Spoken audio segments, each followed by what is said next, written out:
Abra sua Bíblia, Filipenses, capítulo de número 2, verso de número 12. Eu já quero ir preparando vocês para janeiro, para o ano da realização. E como ele vai falar inicialmente de sonhos, não é proibido sonhar, eu já quero preparar você. Filipenses 2:12. Mas antes de lermos, deixa eu falar com você. O que é um sonho? Há um tempo atrás, um amigo postou na rede social assim, aliás, no início de 2018, ele postou na rede social dele o seguinte texto: este ano, falando de 2018, será o ano onde os sonhos de Deus irão se cumprir na sua vida. Entre os comentários na rede social desse meu amigo, eu achei muito interessante. O indivíduo colocou assim: que heresia! Deus não dorme, como é que ele sonha? Então preste atenção, tem gente que não sabe nem fazer uma conexão e uma diferenciação entre o figurado do literal. Quando o assunto é sonhar, na verdade, nós estamos falando de seus projetos, daquilo que você vai projetar para acontecer em 2019, porque 18 ele já passou, certo? Seja um sonho, algo que parte a princípio de uma ideia, a mentalização de um desejo, seja um projeto, ou seja, você conseguiu transcrever ou botar aquilo que estava na sua mente num papel, certo?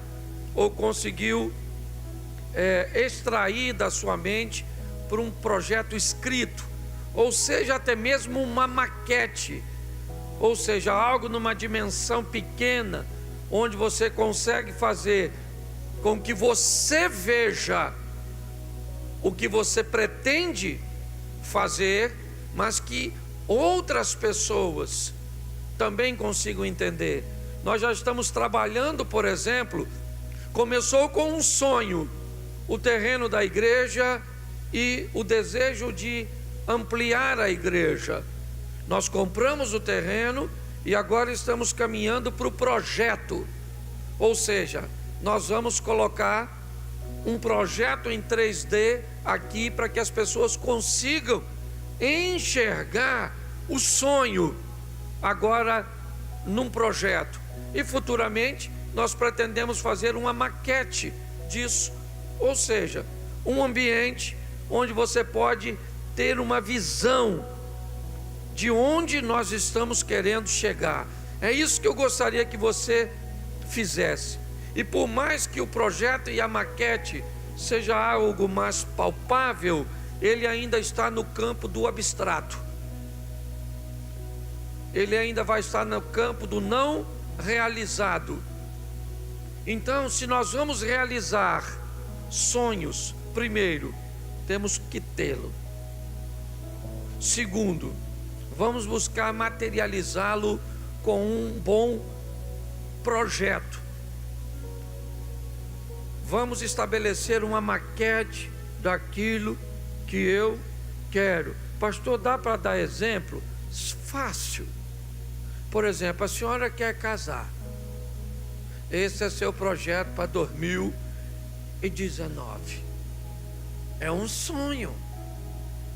Sim, porque é muito difícil. Primeiro a senhora tem que achar um homem. A senhora está rindo? É mais fácil a senhora achar 1 quilo de ouro do que um homem, certo? Depois de achar, tem que tentar fazer que ele goste da senhora. Olha como é que vai ficando, é igual videogame. A cada fase dificulta. Depois a senhora tem que convencer esse cara a casar. Ih, olha, tá vendo só? Ok? Então é muito difícil. Então o que a senhora faz? Primeiro, a senhora dá uma ajeitada na carcaça do nível que a senhora quer o homem. Eu quero um homem muito bom. Então a carcaça tem que estar no nível, não é? Exponencial. Depois, a senhora pega a foto parecida do homem que a senhora quer, bota na reta da sua cama, assim, olha para ele todo dia e diz: Senhor, eu queria esse, mas esse eu não sei nem onde mora, que eu peguei a foto na internet, eu não sei quem é, e ele é meu sonho ao máximo. Talvez esse eu não consiga, mas me dê um perto desse. O que é isso? Isso é sonho. Angariado de projeto, ainda tem uma maquete colada na parede. Dá para você entender? Porque o que acontece? O que eu quero te explicar é o seguinte: antes de lermos esse texto, deixa eu te mostrar uma coisinha. Põe para mim Apocalipse, capítulo 2, verso 11. Eu acho que é isso, a carta de João à igreja de Esmirna. Põe aí Apocalipse 2, 11. Quem tem ouvidos, ouça o que o Espírito diz. Ao que vencer, não receberá o dano. Bom, se existe uma segunda morte, é porque existe uma primeira morte. Põe para mim Gênesis capítulo 12, verso 1, uma conversa de Deus com Abrão. Ora, o Senhor disse a Abrão: sai da tua terra, da tua parentela, da casa do teu pai, para a terra que eu te mostrarei. Verso 2: far-te-ei uma grande nação, abençoar-te-ei, engrandecerei o teu nome, e tu serás uma. Põe o 3: abençoarei os que te abençoarem, amaldiçoarei os que te amaldiçoarem, e em ti serão benditas todas as famílias da. Preste atenção: se há duas mortes, também há duas vidas, uma vida terrena e uma vida celestial, ok? A Bíblia diz lá em Apocalipse 2:11, quem tem ouvidos ouça o que o Espírito diz às igrejas. Ao que vencer, não sofrerá o dano da segunda morte. A palavra morte tem uma conotação aqui de separação, ser separado, estar afastado. Quando acontece a primeira morte, é porque o Espírito que Deus soprou no homem, Gênesis, capítulo 2, Deus fez o homem, soprou em suas narinas, e o homem se tornou uma alma vivente. O Espírito entra, estabelece a eletricidade que vai fazer todo o sistema cerebral, o coração, tudo funcionar, ok? Quando nós morremos, a primeira morte, porque o Espírito de Deus, ou seja, aquilo que dá vida, aquilo que Ele soprou, é inspirado novamente por Ele, é removido, o corpo cai e está morto. Está aí a palavra morte. O Espírito se separa do corpo e não há mais vida. Segunda morte é a segunda separação. Agora não é mais a separação do corpo, pois o corpo ficou sem o Espírito, e o Espírito, o corpo está lá agora separado, morto. Agora o assunto é alma, certo? A alma que pecar, esta morrerá. A palavra morte quer dizer separação, está separado de Deus.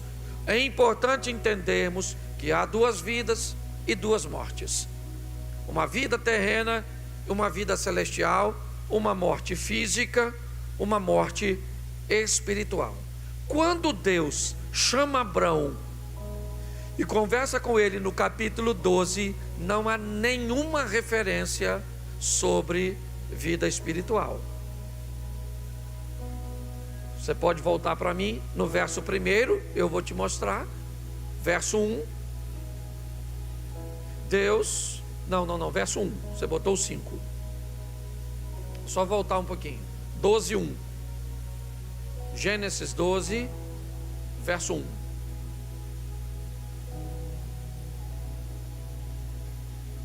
Ora, o Senhor disse a Abraão: sai da tua terra, terra, físico, sai da tua parentela, físico, sai da casa de teu pai, físico, e vai para uma terra física, Nova Canaã, certo? Ele está saindo de Ur dos Caldeus, nesse texto. Verso 2: far-te-ei uma grande nação, está falando de coisas terrenas, abençoar-te-ei, engrandecerei o teu nome, tu serás uma bênção. Verso 3: abençoarei os que te abençoarem, amaldiçoarei os que te amaldiçoarem, em ti serão benditas todas as famílias o papo aqui, a conversa aqui, não tem a ver com o celestial, tem a ver com o terreno, com o físico, com o material. Nós precisamos entender que a Bíblia traz consigo dois focos fortíssimos: vida eterna, prioridade, o preço de sangue pago por Cristo na cruz, para botar o meu nome e o seu no livro da vida. Isso é prioridade, isso é essencial, isso é inegociável. Mas, porém, quem tem isso não sofre o dano da segunda. Só que a Bíblia diz que tem a primeira, e a primeira morte não tem jeito, só se o arrebatamento vier antes para nós não passamos por ela. Mas a pergunta é: se esse texto me fala de coisas terrenas, bênçãos, engrandecerei o teu nome, te enriquecerei, você será conhecido entre as nações, tudo isso são bênçãos para essa vida, são realizações para essa vida. Deixa eu te explicar. Vida celestial é simples demais. É crer no Senhor Jesus Cristo e serás, porque é graça. Salvação é graça, e graça é dada àquele que não merece. Pelo que ele faz, sim ou não? Sim ou não? Não.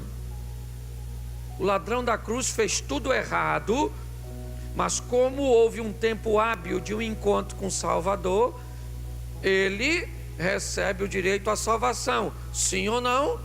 Mas morreu crucificado. Vida terrena ruim, vida celestial boa. Vamos para a parábola do rico e Lázaro. O rico teve vida terrena positiva ou negativa? E vida celestial? Negativa. O ladrão é o oposto: vida física negativa, vida celestial positiva. Então, todas as vezes que durante este ano próximo nós estivermos falando, eu preciso que a igreja, o projeto, aqueles que fazem parte do nosso contexto, esteja situado no que nós estamos falando. Distingua quando o assunto é poder, é Espírito Santo, é dom, é sobrenatural, transcende o entendimento. E você vai ouvir muito isso aqui, porque somos uma igreja pentecostal. Mas seja hábil para entender, quando estivermos falando de coisas materiais, humanas, físicas, responsabilidades que são suas. É importante entendermos isso, ok? É para isso que nós vamos caminhar, é para lá que nós vamos. Eu quero terminar o ano, pelo menos o ano de 2019, com cada um do projeto tendo no mínimo uma realização para contar do que aconteceu. Posso ouvir um amém? Então eu entendo certo? Que o que eu vou falar aqui hoje tem a ver, ainda que Paulo esteja falando de um trabalho que não é vão, no que diz respeito à salvação, eu quero fazer uma aplicação disso no mundo físico, de realizações. Por quê? Porque eu sei que isso é importante para nós e também para o reino. Ter gente que realiza coisas, que conquista coisas aqui nesta terra era um grande, ou é um grande, uma grande isca, certo? Eu aprendi algumas coisas nessa viagem que fiz, e uma delas era: por que é que Jesus multiplicava e oferecia comida aos seus ouvintes? Por que é? Seu discípulo diz: Jesus, está ficando tarde, despede a multidão para que eles possam comer em casa. E Jesus faz um milagre da multiplicação, pegando os pãezinhos e os peixes. Qual era seu propósito com isso? Você sabe qual era? Quando Jesus voltasse àquele local de novo, seus discípulos saíssem para convidar as pessoas para ouvi-lo, elas saberiam que havia possibilidade de, além de ouvi-lo, comer alguma coisa. Ah, pastor, eu acho isso um absurdo. Talvez eu também ache, mas tem muita gente que precisa dessa motivação. Então, para você entender um pouquinho isso, volta para mim o texto de Filipenses, capítulo 2, verso 12, e nós vamos ver que podemos ter sonhos, projetos, maquetes, mas tudo isso nos impulsiona apenas ainda ao hipotético, ao abstrato. Mas Paulo diz algumas coisas que eu quero ver com vocês ali. De sorte que, meus amados, assim como sempre obedecestes, não só na minha presença, mas muito mais agora na minha ausência, assim também operai a vossa salvação com temor e tremor. Paulo fala 3 coisas preciosíssimas nesse primeiro versículo. Primeiro, ele fala de uma obediência. Mas, eu tenho que obedecer a quem, pastor? O senhor está falando que eu tenho que obedecer ao meu pai? O senhor está querendo dizer que eu tenho que obedecer a Deus? O senhor está querendo dizer que eu tenho que obedecer à igreja? Não. Eu estou falando de realização, e você vai precisar obedecer a sinalização e o compromisso para você alcançar o que você quer. Olhe bem, parece mais fácil, mas é muito mais difícil do que você pensa. Porque se você precisa obedecer ao seu pai e você não obedece, ele está ali para te chamar a atenção, para te posicionar, para te redirecionar.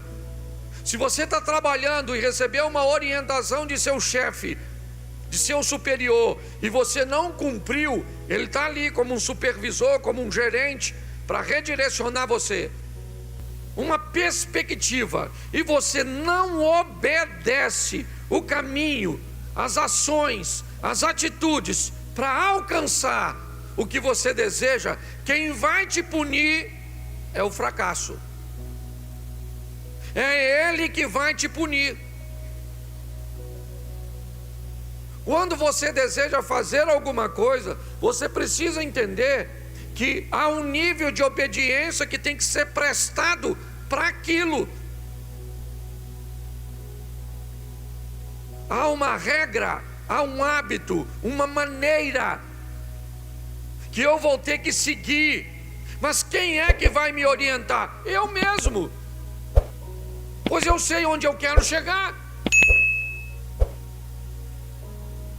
Vamos supor, você trabalha, mas quer estudar depois do trabalho. Você já é adulto, mora sozinho, ganha seu dinheiro, paga as suas despesas, custeia tudo.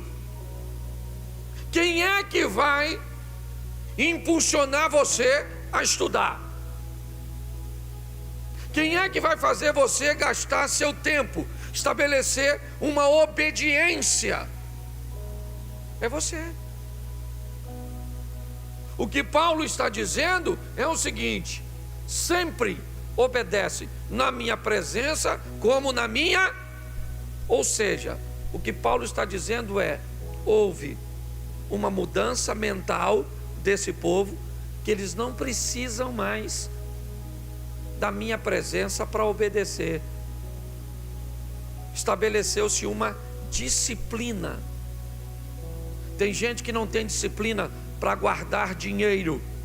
Tem gente que não tem disciplina para fazer nada. É totalmente indisciplina. Então, deixa eu te dar uma notícia que já pode ter acontecido com você, e eu não vou perguntar para não deixar você sem graça. Mas quantos de nós já entramos janeiro com uma lista de coisas que não durou fevereiro? Você lembra disso? Pois é, querido. Você queria fazer tanta coisa. A senhora queria emagrecer. O senhor queria economizar 50 centavos por mês. Não economiza. O que Paulo está me falando é de uma disciplina, é de uma obediência. É isso que ele está dizendo. Ele está falando do trabalho dele. Eu peguei esse texto exatamente por isso, porque alguém que tinha uma realização e conseguiu concretizar. É isso que ele está fazendo. Ele está dizendo, né? Eu tinha o propósito de fazer vocês obedecerem. Sim, eu fiz. De que forma? Na minha presença, como na minha ausência. Ele está falando de obediência e disciplina. O grande problema da maioria de nós é não termos disciplina para alcançarmos aquilo que quer. Você não precisa ter disciplina para tudo, senão você vai ser louco, enjoado. É ou não é?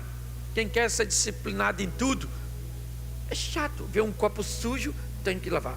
Calma, meu filho, dá licença, deixa eu sujar mais alguma coisa, que eu vou lá. Não, odeio copo sujo. Não, o litro de leite tem que estar na geladeira virado para fora. A toalha tem que estar dobrada com a letra para frente, não pode estar o contrário. Pô, tu é chato pra caramba, hein? Pelo amor de Deus. Não é disso que eu estou falando. Mas se você quer alcançar alguma coisa, você tem que ser disciplinado, porque senão você não vai até o fim. E deixa eu explicar uma coisa para você que é dura no final do ano. Sabe o que é? É você olhar para o seu amigo que te chamou no início de 2018 ou de 2017 para fazer um curso, que você olhou e falou assim: 2 anos? Isso vai levar uma eternidade? Eu não vou fazer, porque vai demorar. Os 2 anos passou igual um relâmpago. O seu amigo se formou e tu se ferrou. Começa com F, mas termina tragicamente. Ausência de disciplina. Você quer 2019, querido? É mó barato quando a gente fala isso. 2019! Caraca, é isso aí. O ano da realização. Vou arrebentar. Louvado seja Deus. Vou fazer tudo. Fazendo o quê? Fazendo o quê? Eu nunca fiz nada. Por que agora que eu tenho que fazer? E eu terminei o ano de 2018 vivo? Ô menino. Isso é o suficiente para você? A gente tem que impulsionar você a sonhar. Agora, sonho, a gente vai falar muito disso em janeiro, é diferente de delírio. Delírio de febre. Você está quente. É. Você conhece alguém que delira? Delira. 2019 eu vou comprar uma Ferrari. É, ali na loja de 99 vende ela. Pequenininha, talvez seja a maquete do seu sonho para você. Tá assim de gente delirando. Delírio não é sonho, porque delírio não traz consigo compromisso. Sonho não, sonho é compromisso. Sonho traz estresse. Tem gente que acha que estresse é ruim. Já te falaram que estresse é ruim? Sim ou não? Mas é só depender do final. Dois lutadores de MMA estão lá, soco na cara, dão uma pesada e arrebenta, e rasgou lá de cá, e o outro tá lascado, a boca sangrando, e toma soco na cara. Os dois não teve nocaute, acabou. É uma verdade. Vamos lá, por ponto, os dois estão arrebentados.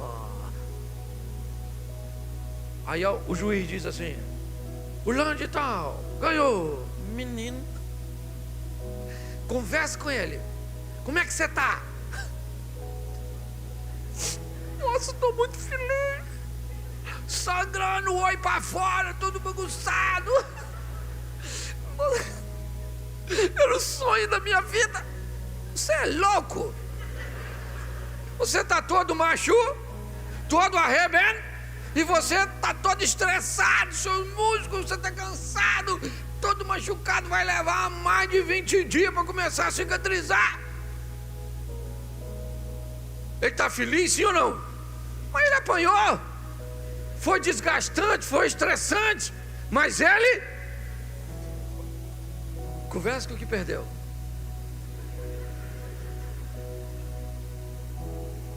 Até as feridas dele é comprovado, demora mais a cicatrizar que o outro.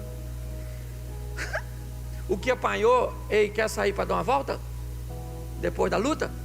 Não, ele está todo macho, não está feio. Mas o que perdeu? O que perdeu?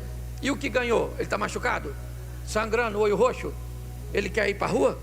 Dar uma volta? Mas todo mundo vai vê-lo daquele jeito? Mas vai saber que ele? Isso aí. Você quer sair dessa luta ileso? O Satanás é o UFC puro. Tem gente que quer entrar numa luta e não quer se machucar, não quer se ferir. Querido, Paulo diz: eu carrego no meu corpo as marcas de que? Da luta, da batalha. Nós estamos aí para trabalhar, para apanhar também, meu filho. Final da luta a gente está meio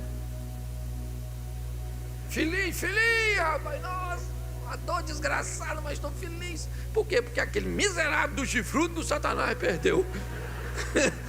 E eu ganhei. Nós temos que entender isso, é uma batalha, certo? É uma luta constante. Então é muito importante nós entendermos isso. Uma disciplina para enfrentar, certo? Para alcançar aquilo que nós queremos, meu filho. E moleza não vai ter. Porque a função do diabo é roubar, matar e destruir, tentar impedir de nós alcançarmos a nossa vitória. Mas em Cristo nós somos mais do que vencer. E é isso aí, meu irmão, nós vamos partir para dentro. Agora eu acho maneiro uns crentes que dizem assim: pastor, fique falando no diabo não. Vim para a igreja para ouvir Jesus. Eu falo diabo. Eu falo, eu sou pastor da igreja, eu falo. Porque tem gente que pensa assim: ele vê uma macumba e diz assim: ixi, não mexe não. Nós não mexemos com ele, ele não mexe com nós. Ô querido, ele não tem caráter, ele não tem escrúpulo, ele não sabe fazer outra coisa que não seja roubar, matar e destruir. Você não tem medo da macumba. A macumba, a galinha mesmo morta tem que olhar para tu. Ela, sai daqui, miserável. Tá assim, ó. Então eu tenho que entender que eu tenho que ser obediente e ter de si. Bota o verso 13. Verso 13. Porque Deus é o que opera tanto como o isso, querer uma coisa, efetuar ou fazer ou trabalhar para ver o querer se tornar uma realidade é outra totalmente diferente. Querer a gente quer. Quem aqui quer emagrecer? Isso. Quem quer parar de comer? Quem aqui quer ter uma barriga de tanquinho? Quem quer fazer abdominal? Agora desenha. Tem uns desenhos que você faz. Fica bonito. Tira uma foto de longe que fica igualzinho. Essa bacia sua parece um tanquinho. O que Paulo está dizendo? Certo? Um Deus que opera em nós. Tanto o querer. Porque é Deus que opera em nós o querer. Porque que queremos. Nós vamos ver isso em fevereiro. Tem que estar alinhado com aquilo que Deus pedir e não receber, porque pedis mal. É o que diz o texto. Então, se eu entender que de Deus vem o meu querer, pautado nos princípios e nos conceitos dele, mas de Deus também vem o efeito, o agir, o colocar em prática, em ação, é estabelecer isso. Isso é muito importante. É isso que Paulo está dizendo. Eu apenas não quero, eu quero primeiro o que Deus colocou no meu coração. Vem de Deus o meu querer e vem de Deus a força para eu efetuar o que? Ações que fazem com aquilo, ou com que aquilo que eu quero saia do abstrato e se transforme em concreto. Como eu disse, gente, esquece aqui agora o contexto salvação. Eu estou falando de realização. Entende?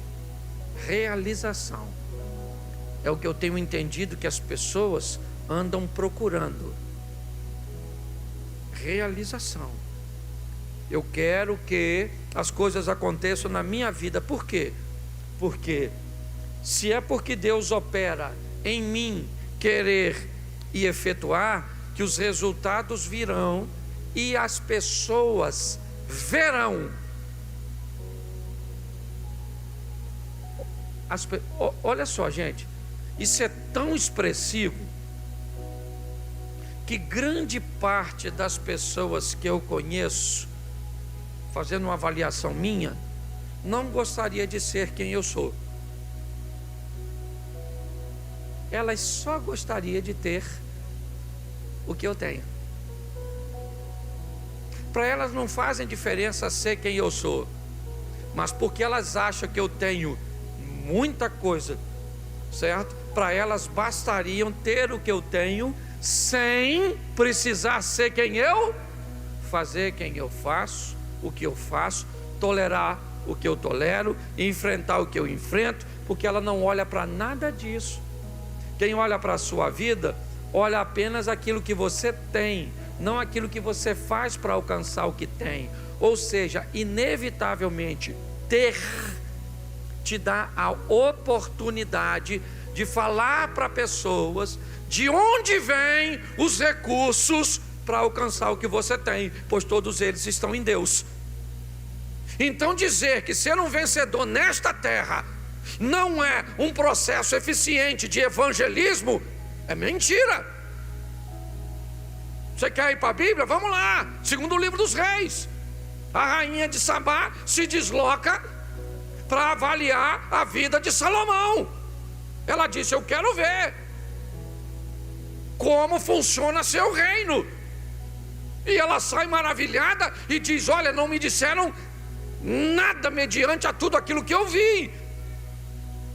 Ela sai dali maravilhada de um Deus que agiu na vida de um homem, dando a ele tanta sabedoria, que até a sua cozinha, e diga-se de passagem, por que cozinha e copeiros? Porque a maioria dos homicídios e assassinatos dos monarcas e dos poderosos eram feitos por envenenamento. Mas quem é que quer ver um homem tão bom morto. Pare e pense.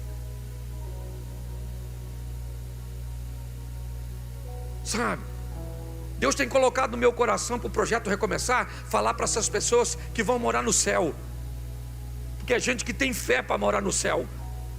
É gente que o pecado incomoda quando elas pecam. É gente que se sente ferida quando faz alguma coisa que entristece o Espírito Santo. Mas que elas se acostumaram a fazer coisas para a sua própria vida que não as machuca, a não ser quando elas veem o resultado. Mas aí, para se eximirem de responsabilidade, é porque Deus abençoa mais A do que a B, porque fulano tem uma oportunidade maior do que ciclano, porque o diabo está se levantando com fúria contra mim. Será que o diabo tem mais sede em mim do que em você? É isso? Se uma alma vale mais para o mundo inteiro, para Deus, ela também vale mais que o mundo inteiro para Satanás. Então nós vamos ser perseguidos em muitas medidas.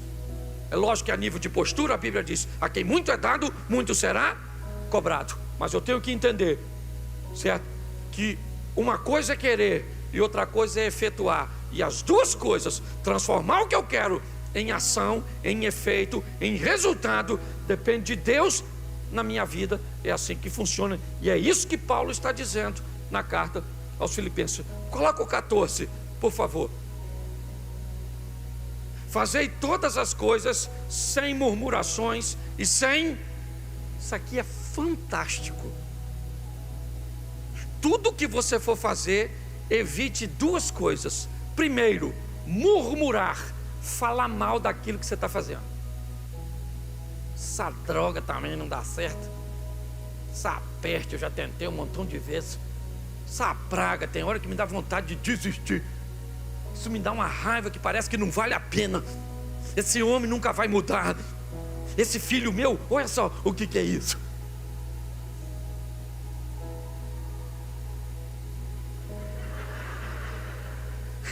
Você está rindo do seu filho. É ele que está lá fazendo bagunça. Escute só. Você conhece gente que murmura, falando mal? Eu acho mó barato quando alguém fala assim comigo: pastor, eu casei, mas eu sabia que não devia ter casado.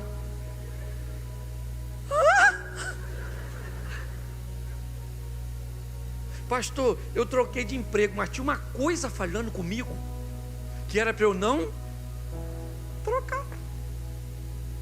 Pastor, quando eu olhei para aquela mulher, eu pensei: ela vai levar meu marido. Pastor, e não levou? Ô menino, você é vidente, você. O que mais me impressiona é que tem gente que me parece que é avisado por Deus e ainda faz de errado. E pior, não tem vergonha de contar. Eu acho que isso parece que ainda enaltece a espiritualidade dele. Ô querido, pelo amor de Deus, não jogue contra esse casamento meio. Acabou, esse troço acabou. Acabou. Eu não falo isso. Você pensa que eu vivo o tempo todo bem com minha mulher? A gente briga com força. Eu não tenho vergonha de falar: eu não vendo utopia. Tem dia que eu quero matar ela, tem dia que ela quer matar eu, tem dia que os dois querem matar. Tem dia que é Vietnã. A Rosal, tiro de lá e tiro de cá. Isso. Agora eu falar: meu casamento acabou. Falo nada. Não falo nada. Essa desgraçada, essa mulher. Falo não. Eu posso até pensar. Não. Tem gente que fala mal contra. Esse negócio meu não dá mais certo, vai falir. Se você falar que o seu troço vai falir,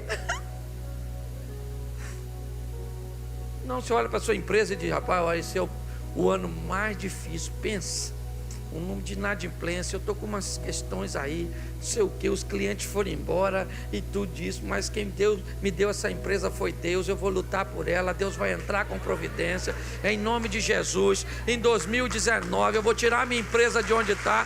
Você não pode canalizar palavras contra você. O menino entrou no meu gabinete e falou: pastor, o senhor acha que eu tenho condição de arrumar uma namorada? Eu acho, sou um menino legal. Mas eu não acho. Eu falei, então você vai arrumar não. Mas por quê? Eu falei, você acabou de falar que você não acha. Não, mas eu tenho um complexo. Eu falei, então casa com complexo, que você vai ficar com ele. Porque tem gente, sim. Esse dia o cara entrou lá e falou comigo assim, pastor, o meu casamento acabou. Eu falei, não acabou. Ele falou, acabou. Eu falei, não acabou. Ele falou, acabou. Eu falei, acabou. Ele falou, não acabou não.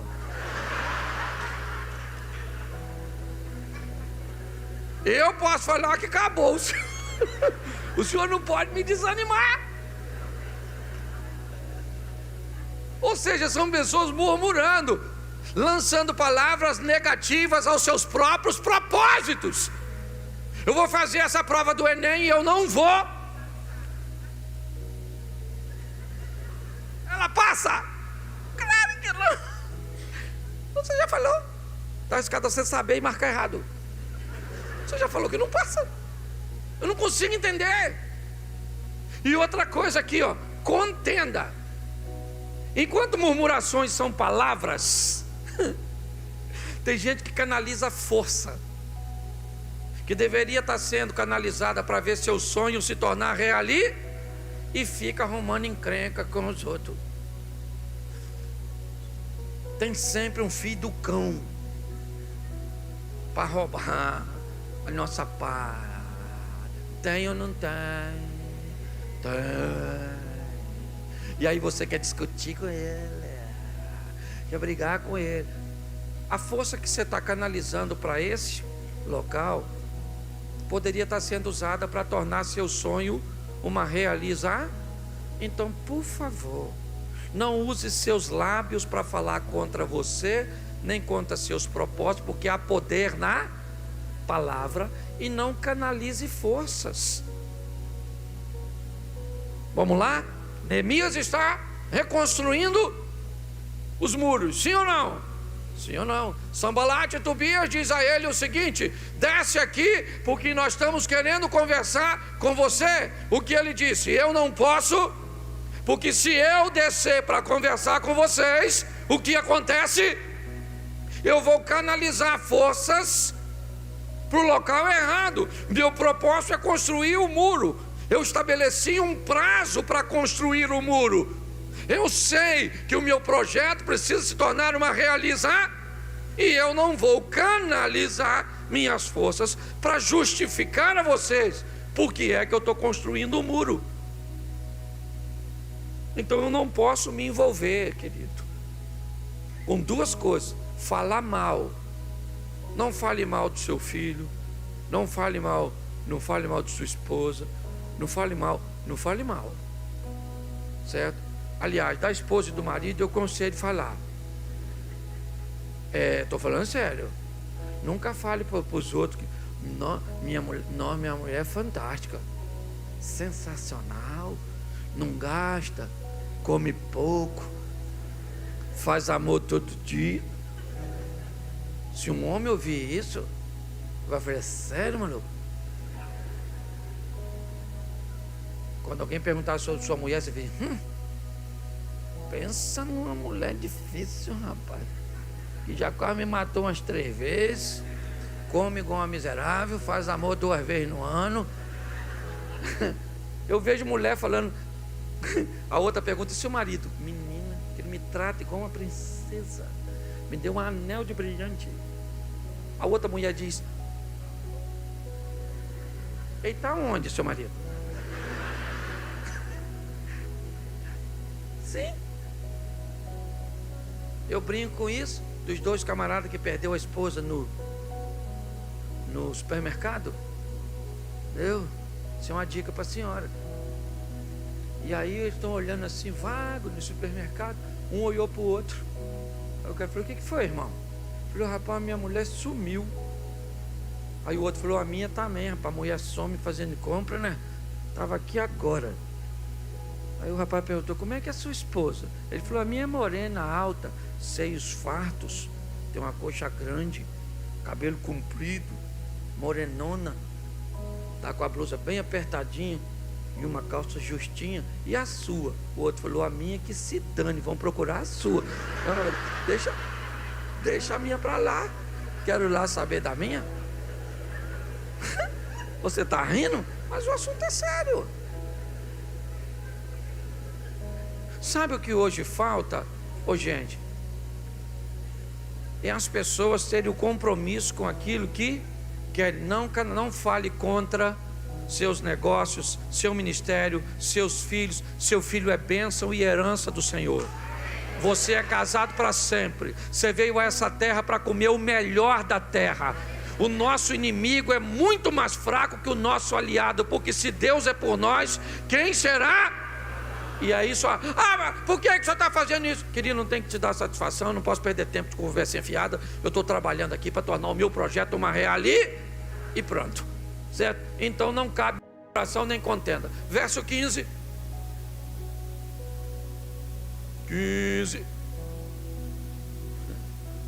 Para que sejais irrepreensíveis e sinceros, filhos de Deus, inculpáveis numa geração corrompida e entre a qual resplandeceis como. Sabe o que é mais desafiador disso tudo? É ser obediente, disciplinado, não murmurar, não canalizar forças no meio de uma geração corrompida e perversa. O grande desafio é agir de forma certa no meio de um ambiente que tem tantas coisas. Por isso, se não me falha a memória, maio é o mês do foco, onde eu vou evitar as distrações. Ser santo num ambiente de santidade é fácil. Difícil é ser santo num ambiente profano. Certo? O que nós temos que entender é que no meio da geração, ou no meio do ambiente, quer seja na escola, no fundamental, no médio, certo? Quer seja na faculdade, onde você esteja, no seu trabalho e muitas vezes, quiçá, até no ambiente religioso, nós vamos encontrar a geração corrompida e perversa, porque a geração corrompida e perversa entra na igreja para receber de Cristo uma nova vida, mas enquanto não recebe, ainda é corrompida e perversa.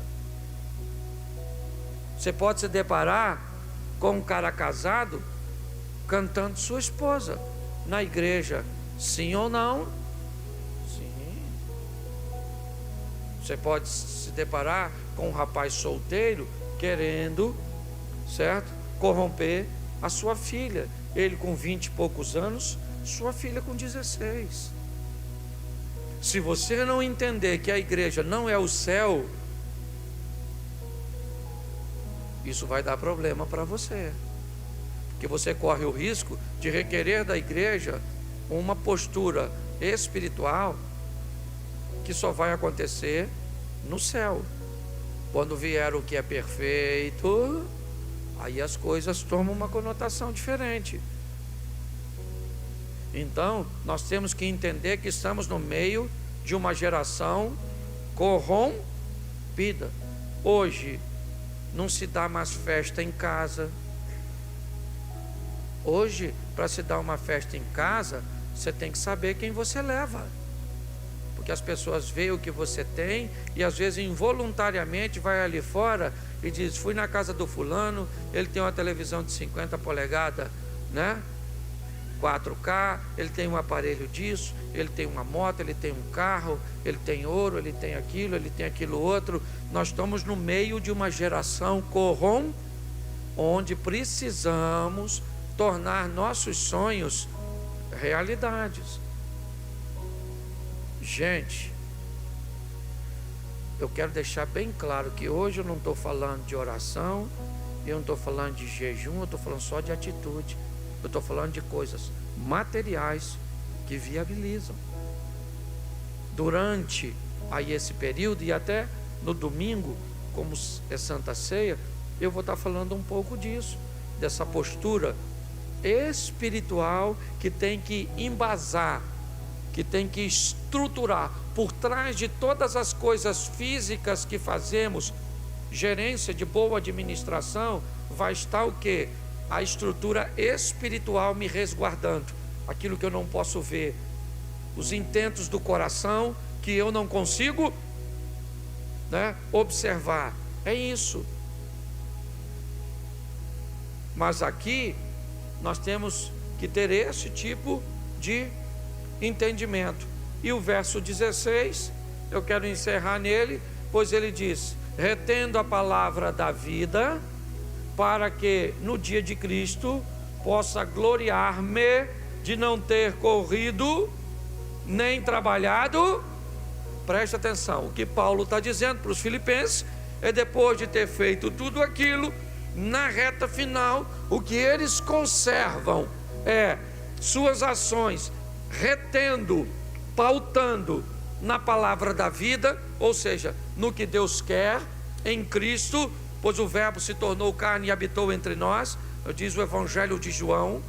Mas ao mesmo tempo, o que Paulo diz: o que eu quero saber no final de tudo é ter a certeza de que tudo aquilo que eu fiz e trabalhei, toda a minha labuta, todo o meu trabalho, todo o meu investimento, não foi, eu consigo ver resultados. É para isso que eu estou chamando vocês. Uma vida de resultados e de salvação. Não é uma vida de resultados sem salvação, nem uma vida de salvação. Eu quero chamar vocês para uma vida de resultados e salvação. Uma vida digna, decente, que faça com que o não crente, que faça com que aquele que não tem uma experiência com Cristo tenha. É posicionamento, é postura. Cometemos erros até involuntários. Esses dias uma moça me perguntou assim: pastor, por que ela é bem resolvida, tem um bom emprego, ganha um dinheiro, tem a casa dela, tem a vida dela, e ela me perguntou assim: pastor, por que é que eu só arrumo um homem duro? Eu atraio o homem duro. E eu respondi para ela: doutora Adriana, porque você só sabe conviver com um homem se você dominá-lo, e a única força de domínio que você entende é o dinheiro. E se o homem tiver dinheiro, ele não te deixa dominar. Então você não escolhe homem com dinheiro, porque ele não aceita o seu arreio, a sua sela e o seu cabresto. A senhora tem que ter um homem duro para a senhora selar, montar, puxar, esporar. Sabe o que ela falou comigo? Cruzes.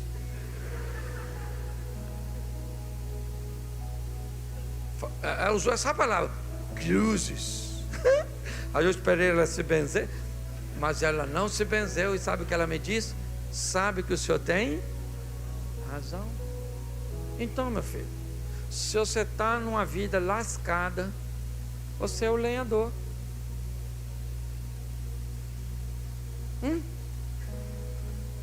Quer transformar seu marido num príncipe? Querida, é fácil. Seja uma princesa. As pessoas fazem tudo errado. E eu termino aqui falando de casais. Duas coisas que faz um... Cadê a mulher? Levanta a mão, eu preciso deixar isso para você. Domingo eu vou bater no seu marido, mas hoje eu vou bater na senhora. Quantas mulheres temos aqui? Levanta a mão. Isso. Um homem, para ser feliz, precisa de duas coisas: sexo e comida. Sim ou não? Sim ou não? Agora olha como é que as mulheres são sábias. Quando a senhora se aborrece com seu marido, qual é as duas coisas que a senhora para de fazer? Quer comer? Vai lá, esquenta. E aqui